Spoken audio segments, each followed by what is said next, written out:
Have you ever said no to something and suddenly felt like the bad guy? Like you were selfish, or cold, or ungrateful? Not because you were mean, or unfair, or unkind, but just because you needed space. Or rest. Or peace. If that's ever happened to you, I want you to hear this loud and clear. That's not love. That's not healthy communication. That's control. Disguised as concern. Wrapped in guilt. A lot of emotionally mature women, especially those of us over 60, were raised to think that saying no meant we were being difficult. That putting ourselves first was selfish. That setting boundaries was hurting others. And you know what? Manipulators use that belief to keep us small. To keep us compliant. To keep us exhausted. Let's talk about that. Let's talk about what it really means when someone makes you feel guilty for simply protecting your peace. And how you can start noticing and stopping those patterns. Because here's the truth, you are allowed to have limits. You are allowed to take care of yourself. And no one, no matter how close, has the right to punish you for that. I once had a client, Linda, 67, retired teacher, who told me a story that broke my heart. She had a daughter who would constantly drop off her kids with no notice. Just show up. Expect grandma to rearrange everything. No thank you. No warning. No respect. And the one time Linda said, "Sweetheart, I can't today, I already have plans," her daughter snapped. Said, "Wow. I guess I just can't count on you anymore." That sentence crushed her. Linda came into our conversation asking, "Am I being too sensitive? I love my grandkids.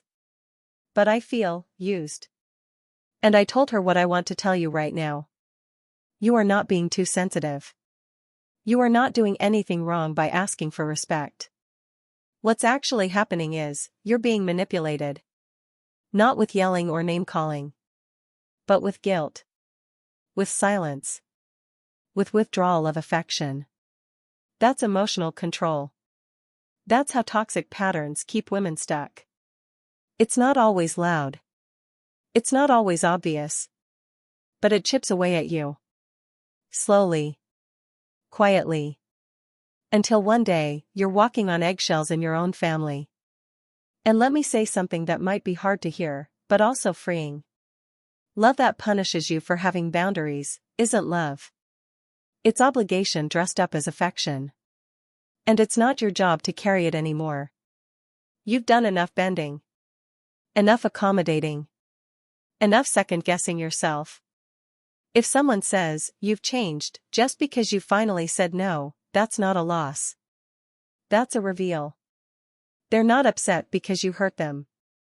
They're upset because they can't control you the way they used to. That's the difference. True love adjusts to your boundaries. It may take a minute, people aren't perfect. But it doesn't try to make you feel guilty just for needing time, or saying, "This doesn't work for me anymore." And if that guilt shows up over and over again, in your partner, your adult children, a sibling, a coworker, it's not a coincidence. It's a tactic. Here's what it often sounds like. "Oh, I guess you don't care about me anymore. I just thought we were closer than that. After everything I've done for you." Have you heard any of those before? These phrases aren't innocent. They're pressure points. They're designed to shift the focus away from your need, and onto their discomfort. Suddenly, the problem isn't their behavior. It's your boundary. That's not a conversation. That's emotional manipulation. And look, I get it. Especially as women, especially in families, we're taught to be the glue. The helper. The listener. The yes person. So when we say no, or even just ask for a little space, and someone lashes out with guilt, it hits deep. We start asking, maybe I am being too harsh. Maybe I am selfish. But you're not. You're not selfish for being tired. You're not mean for needing rest. You're not cold for refusing to be treated like a convenience. You're wise. You're paying attention. You're finally putting yourself back on the list. And let me tell you, it is not too late. Whether you're 37, 57, or 77, your voice still matters. Your boundaries still count. You don't have to keep giving your energy to people who only love you when it's easy for them. You don't need to earn rest. Or permission. You deserve peace. Just as much as anyone else in the room. And if someone makes you feel guilty for claiming it, that's not your conscience talking. That's control. So the next time you say, "I'm not available," or "I need time to think," or even just "No, thank you," and someone responds with guilt, pause. Breathe. And ask yourself, gently, is this love? Or is this pressure? Because love honors your limits. Control punishes them. And you deserve love, real love. Not just when you're pleasing. But when you're protecting yourself too. Let's stay with that feeling for a moment, the one that shows up right after you say no. That tightness in your chest. The second guessing. The voice in your head that says, maybe I should have just said yes. Maybe it's not worth the fight. That voice didn't come from nowhere. It was planted over years, maybe decades, by people who benefited when you had no boundaries. And watered by every moment someone gave you the silent treatment, or said you were too sensitive, or rolled their eyes when you tried to speak up. That's how emotional control works. It's not just about one moment, it's a pattern. And once you see it, you can't unsee it. Let me share another story. There's a woman I knew, Caroline, 62, smart, kind, deeply loyal. She had a partner who always acted like the nice guy. Never raised his voice. Always reasonable.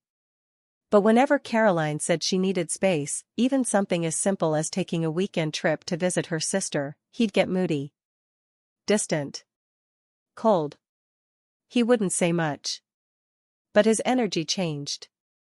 And when she'd ask what was wrong, he'd say, nothing. I just thought we were in this together. But you do what you want. No yelling. No accusations. Just guilt. And yet it worked. Caroline told me, I stopped asking for what I needed. I started shrinking myself, just to avoid those reactions. That's not love. That's quiet punishment. That's emotional pressure dressed up as disappointment. The problem is, people like this often seem so reasonable on the surface. They don't slam doors. They don't curse you out.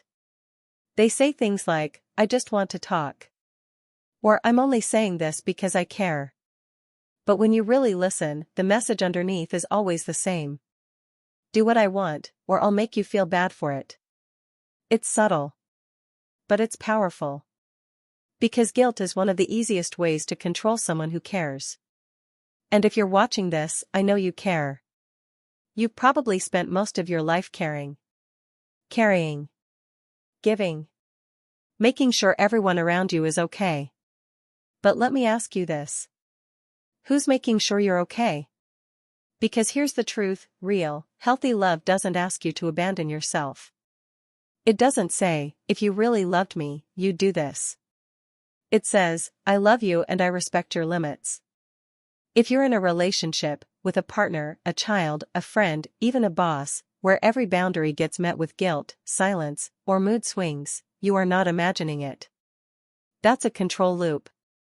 And it can be broken. But first, you have to name it. You have to notice those moments where you start to shrink. Where your stomach knots up. Where your mouth says yes but your heart is screaming no. And then, little by little, you practice doing something different. Even just one sentence. Something like, I understand that you're disappointed, but I'm still going to take care of myself. Or, I hear that you're upset. And this is still my boundary. You don't need to justify, explain, or defend every decision. You're not on trial. You're allowed to take care of your energy.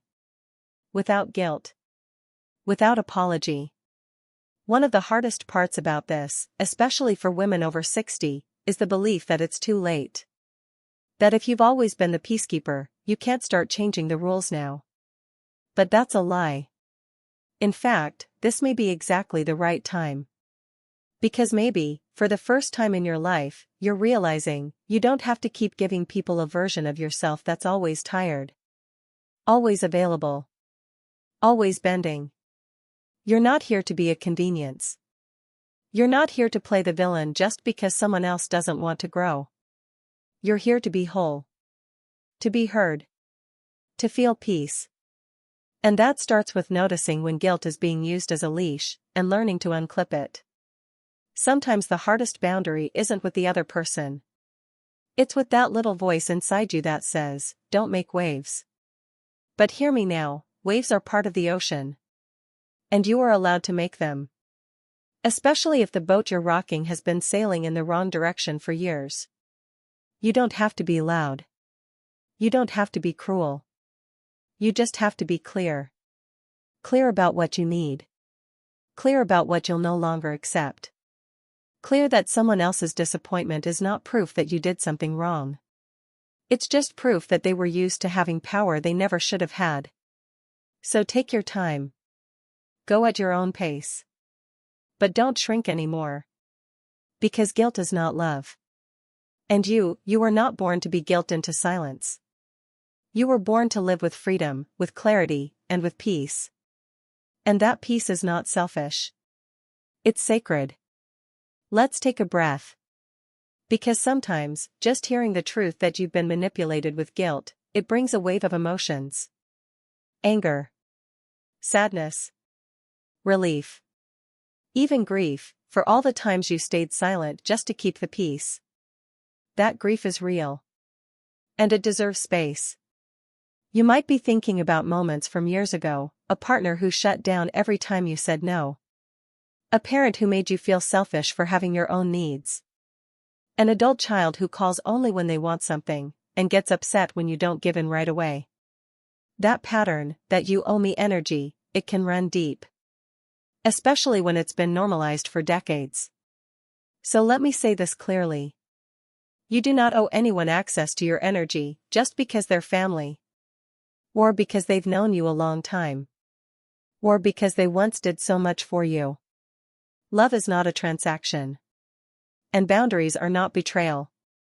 You can be a kind woman and say, "No, I'm not available for that." You can be loving and say, "That doesn't work for me." You can be generous and say, "I need space. I won't feel guilty for it." The people who truly love you won't punish you for honoring your own needs. They'll respect you more for it. And if they don't? That tells you everything. Now I know, setting boundaries later in life can feel especially hard. If you're over 60, you might have grown up during a time when women were praised for being quiet, agreeable, always putting others first. You were taught to smile through discomfort. To avoid being difficult. To put family above everything, even your own well-being. But you've done that. You've carried the load. You've kept the peace. Now it's time to keep yourself. You are not too old to change your patterns. In fact, many women tell me their 60s are when they finally start to feel free, not because life suddenly gets easier, but because they stop letting guilt run the show. They stop bending just to avoid conflict. They start asking, "What do I need? What do I want?" And here's the beautiful thing, it's not too late for you either. Even if someone in your life has always used guilt to control you, you get to shift the pattern. It might feel awkward at first. You might stumble over your words. Your voice might shake when you say, "No, not this time." But keep going. Each time you choose your peace over their approval, you get a little stronger. And if they react poorly? If they pull away? If they say things like, "You've changed," remind yourself that growth is change. And you're allowed to grow. You're allowed to protect your time, your body, your energy. That's not selfish. That's sacred self-respect. Let's say this out loud together, even quietly, under your breath. I'm allowed to say no. Their guilt is not my responsibility. I choose peace over pleasing. You may have spent most of your life overfunctioning, doing more, giving more, tolerating more than you ever should have had to. but that story doesn't have to define the next chapter. You are not stuck. And you don't need anyone's permission to protect your peace. If you've ever left a conversation feeling heavy, confused, or ashamed, that's not love. That's not mutual respect. That's control, cloaked in concern. And once you name it, you can stop carrying it. So I want to leave you with this. You are not difficult for having boundaries. You are not cold for needing space. You are not wrong for saying, "This doesn't feel right." You are a full human being, not a sponge for other people's needs. Not a dumping ground for guilt. Not someone's emotional caregiver unless you choose to be. This life, this second half of life, is yours. And you deserve peace in it. Real peace. The kind that doesn't come with strings. The kind that doesn't punish you for choosing yourself. So if you've been waiting for a sign to start listening to your own voice again, this is it. You don't need to keep explaining. You don't need to keep defending. You just need to keep choosing you. And if this video spoke to something deep inside you, I'd love to hear your story in the comments. You're not alone in this. Feel free to subscribe if you want more reminders that you are not crazy, not selfish, and definitely not too old to take your power back. You've done so much for others. Now it's time to do this for you. Because peace isn't just possible, it's your birthright. And it's not too late to claim it.